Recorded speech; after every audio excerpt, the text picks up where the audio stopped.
Hey everyone, welcome back to the channel. Oh man, if you're here, I know you're just as obsessed with the Conjuring universe as I am.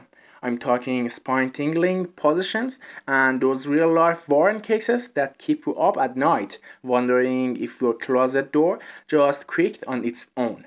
Today, we're diving deep into the Conjuring last rites. Yeah, that's Conjuring 4, the final chapter in this epic saga.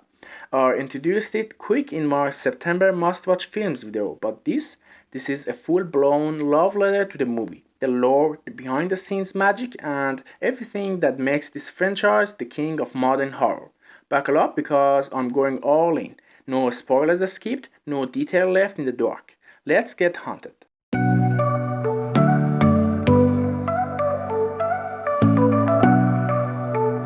First off, let's set the mood. It's 1986 Pennsylvania. A normal family, the Smurls, moves into a duplex that's anything but normal. Weird smells, banging noises, shadows lurking, and then it escalates. We're talking full on demonic assaults, levitating furniture. This isn't just fiction, it's based on a real haunting investigated by Ed and Lorraine Warren themselves. And that's the backbone of The Conjuring Last Rites. Directed by Michael Chavez, the guy who gave us The Conjuring, The Devil Made Me Do It, and The Nun. This film is dropping on September 5th, 2025, courtesy of New Line Cinema and Warner Bros. Pictures. Produced by horror legends James Wan and Peter Safran. It's got that classic Conjuring polish, atmospheric dread, practical effects, and emotional stakes that hit right in the feels. But before we dissect Last Rites, we gotta rewind. The Conjuring universe isn't just a series, it's a sprawling web of terror spanning decades, with 9 films so far, all interconnected through demons, artifacts, and the unbreakable bond of the Warrens. Let's break down the timeline chronologically because if you're like me, watching in order amps up the chills tenfold. Starting way back in 1952 with The Nun. Oh boy, this one's a gothic masterpiece, set in a creepy Romanian abbey. We met Sister Erin, Tessa Farmiga, Vera's real-life sister, and Father Book, facing off against Valak, that demonic nun who's become the face of the franchise. It's all about the origins of evil with jump scares that feel like a punch of the gut. Fast forward to 1955, Annabelle Creation. This prequel shows how that cursed doll came to be, thanks to a grieving toolmaker and his wife inviting pure evil into their home. David F. Sandberg directs. Then 1956 brings The Nun 2, picking up where the first left off. Volok's back, terrorizing a French boarding school, and Sister Erin teams up with Frenchie, now Maurice, for more exorcism action. It's got that sequel energy, bigger scares, deeper lore. Jump to 1967, Annabelle. John and Mia 4 are expecting a baby when cultists unleash hell, and Annabelle, the doll, becomes a vessel for demonic forces. It's a solid bridge to the main series, showing how the doll ends up in the Warrens' artifact room. Now, the heart of it all, 1971's The Conjuring, James Wan's directorial debut that kicked off his billion-dollar universe. Ed and Lorraine Warren, our paranormal power couple, help the parent family battle Bathsheba, a witch's spirit haunting their Rhode Island farmhouse. Right after, in 1972, Annabelle comes home. This one's like a haunted house party in the Warrens' artifact room. Their daughter Judy, McKenna Grace, and her baby sisters accidentally unleash Annabelle, waking up every cursed object. It's fun, scary, and tars in so many threads. Werewolf talisman, ferryman, you name it. Skipping ahead to 1973, we've got The Curse of La Llorona, a bit of a side quest, but it connects by Father Prez from Annabelle.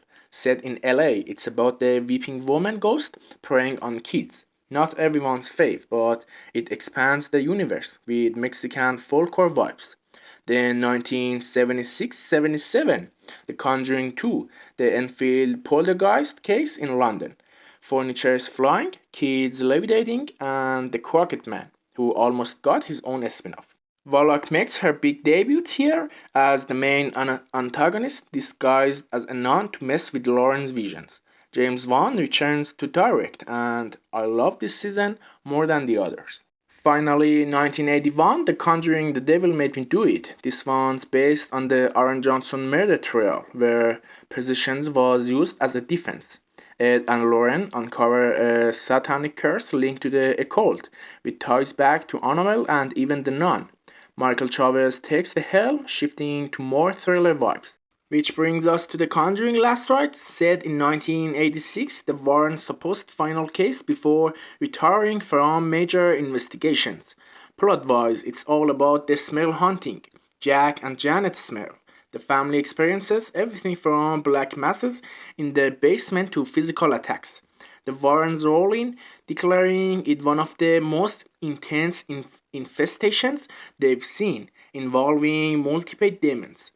Ed performs exorcism, but his health is failing. Heart issues from real life, adding real tension. The film promises to wrap up the Warrens' story arc, their faith, their love, and the toll of battling evil. Cast breakdown: Patrick Wilson as Ed, the demonologist with that protective death energy. Vera Farmiga as Lorraine, the clairvoyant queen who's seen it all but still fights. They're the soul of this franchise.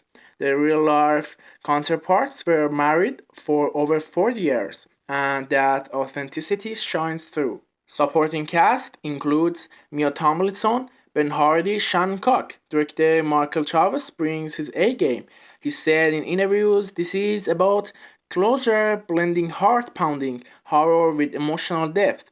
Production company Atomic Monster, James Wan's outfit, the Saffron Company, distributed by Warner Brothers, the same team that's grossed over $2 billion worldwide from this franchise. Behind the scenes, oh, this is where it gets juicy. The Smurl case was huge in the 80s, covered by newspapers, TV shows like Unsolved Mysteries, and even a book called The Haunted. The family claimed demons raped Janet, slapped Jack, and tormented their 4 kids.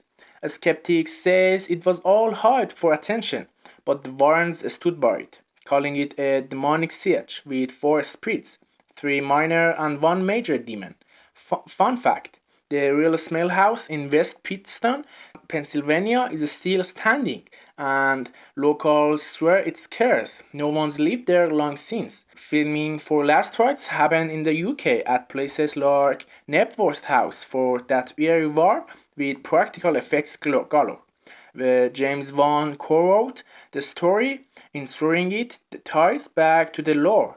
It's saying this is the case that ended it all, with quick cuts of possessions, levitations, and a family praying in terror.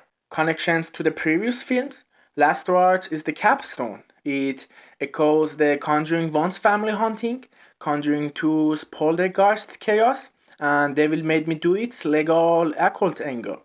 The artifact room might play a role, pulling in threads from Annabelle and the Nun. Vala could cameo as the ultimate big bad. Remember, the universe is all about interconnected evil. Expectations? Sky high. Or predict it'll smash box office like the others. Conjuring 1 made $319 million on a $20 million budget. If it's as good as the originals, we're in for a horror masterpiece. Wrapping up, The Conjuring Last Rites isn't just a movie, it's the end of an era, from humble beginnings in 2013 to a massive universe.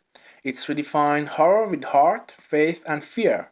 If we're pumped, hit that like button, subscribe for more deep dives, and drop in comments. What's your fave Conjuring moments? Will Last Rites top the series? Thanks for watching, stay spooky, and remember, evil is always lurking. Peace out.